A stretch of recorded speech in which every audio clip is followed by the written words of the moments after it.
നമസ്കാരം. ഇന്ന് കേരളം പോളിംഗ് ബൂത്തിലെത്തുകയാണ്. ഇനിയുള്ള നാളുകൾ നമ്മളെ ആര് ഭരിക്കണമെന്ന് തീരുമാനിക്കാൻ കേരളം വോട്ട് ചെയ്യാൻ എത്തുന്ന സാഹചര്യത്തിൽ വോട്ടെണ്ണലിന് മുൻപേ വലിയൊരു വിജയം സ്വന്തമാക്കിയിരിക്കുകയാണ് നടനും BJP നേതാവുമായ G. Krishnakumar. National film development കോർപ്പറേഷന്റെ ചെയർമാനായി കൃഷ്ണകുമാറിനെ കേന്ദ്ര സർക്കാർ നിയമിച്ചു. യാതൊരു മുൻസൂചനകളുമില്ലാതെ വോട്ടെടുപ്പിന് തൊട്ടു മുൻപുള്ള മണിക്കൂറുകളിൽ ഡൽഹിയിൽ നിന്നും അപ്രതീക്ഷിതമായാണ് ഈ പദവി കൃഷ്ണകുമാറിനെ തേടിയെത്തിയത്.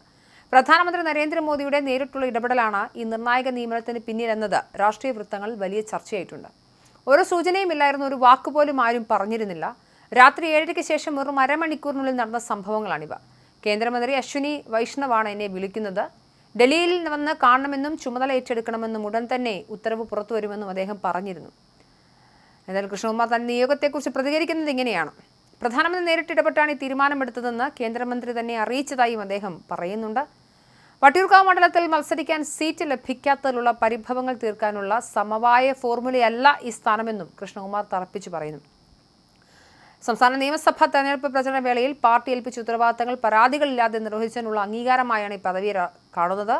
അടുത്തിടെ കുടുംബത്തോടൊപ്പം പ്രധാനമന്ത്രിയെ സന്ദർശിച്ചപ്പോൾ സീറ്റ് ലഭിക്കാത്തതിനെക്കുറിച്ച് പരാതി പറയുന്നതിന് പകരം പ്രവർത്തിക്കാൻ താല്പര്യമുണ്ടെന്ന് മാത്രമാണ് അറിയിച്ചതെന്നും അദ്ദേഹം വെളിപ്പെടുത്തിയിരുന്നു.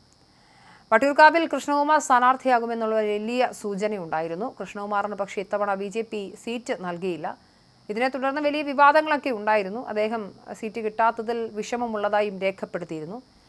ഈ ഘട്ടത്തിൽ വട്ടിയൂർക്കാവിലേക്ക് പരിഗണിച്ചത് ശ്രീലേഖയാണ്. ഇതിനുശേഷം നടന്ന സംഭവങ്ങളിലൊക്കെ തന്നെയും കൃഷ്ണകുമാർ അദ്ദേഹത്തിന് അഭിപ്രായം പറഞ്ഞിരുന്നു. എന്നാൽ പാർട്ടിയോട് പിണങ്ങി മാറി നിൽക്കുകയോ പ്രചരണങ്ങളിൽ നിന്ന് മാറി നിൽക്കുകയോ ചെയ്തിരുന്നില്ല. ഇതിനിടയ്ക്കാണ് അദ്ദേഹം പ്രധാനമന്ത്രിയെ കാണാൻ ഡൽഹിയിലേക്ക് പോയിരുന്നു. അതിനുശേഷം കഴിഞ്ഞ കുറച്ച് മണിക്കൂറുകൾക്ക് മുൻപാണ് കൃഷ്ണകുമാറിന് ഇങ്ങനെയൊരു സ്ഥാനം നൽകിക്കൊണ്ടുള്ള ഉത്തരവ് വരുന്നത്. എന്നാൽ തന്നെക്കാൾ യോഗ്യരായ സ്ഥാനാർത്ഥികൾ ഉള്ളതുകൊണ്ടാകാം തനിക്ക് സീറ്റ് നൽകാതിരുന്നത് എന്നായിരുന്നു കൃഷ്ണകുമാറിന്റെ പക്വമായ നിലപാട്. ഇത് പ്രധാനമന്ത്രി എന്തായാലും സ്വാധീനിച്ചു എന്നാണ് വ്യക്തമാക്കുന്നത്. സീറ്റ് കിട്ടാത്തതിൽ പ്രതിഷേധിച്ച് മുന്നണികൾ തന്നെ മാറുന്ന ആളുകൾക്കിടയിൽ കൃഷ്ണകുമാറിന് പാർട്ടിയോടുള്ള പ്രതിബദ്ധത മനസ്സിലാക്കുന്നതായിരുന്നു അദ്ദേഹത്തിന്റെ പക്വതയോടുകൂടിയുള്ള പെരുമാറ്റം. ഇന്ത്യൻ സിനിമയുടെ വികസനത്തിനായി പ്രവർത്തിക്കുന്ന സുപ്രധാന സ്ഥാപനമായ NFDCയുടെ തലപ്പത്തെത്തുന്ന കൃഷ്ണകുമാറിന് മുന്നിലുള്ളത് ഭാരിച്ച ഉത്തരവാദിത്തങ്ങൾ തന്നെയാണ്. സിനിമാ മേഖലയിൽ നിന്ന് തന്നെ വരുന്ന വ്യക്തിയായതുകൊണ്ട് കാര്യങ്ങൾ വേഗത്തിൽ പഠിച്ചെടുക്കാൻ സാധിക്കുമെന്ന ആത്മവിശ്വാസം അദ്ദേഹത്തിനുണ്ട്. ഇന്ത്യൻ സിനിമയ്ക്ക് ഏറ്റവും നല്ല രീതിയിൽ എന്തൊക്കെ ചെയ്യാൻ പറ്റുമോ അതിനുള്ള ആത്മാർത്ഥമായ ശ്രമം തന്റെ ഭാഗത്തുനിന്നുണ്ടാകുമെന്നും അദ്ദേഹം ഉറപ്പു നൽകുന്നുണ്ട്. സഹപ്രവർത്തകനും കേന്ദ്രമന്ത്രിയുമായ സുരേഷ് ഗോപിയുടെ സാന്നിധ്യം ഡൽഹിയിൽ തനിക്ക് വലിയ കരുത്താകുമെന്നും കൃഷ്ണകുമാർ വിശ്വസിക്കുന്നുണ്ട്. തന്റെ ആദ്യ സിനിമയെ കശ്മീരത്തിൽ സുരേഷ് ഗോപിക്കൊപ്പമാണ് അഭിനയിച്ചത്.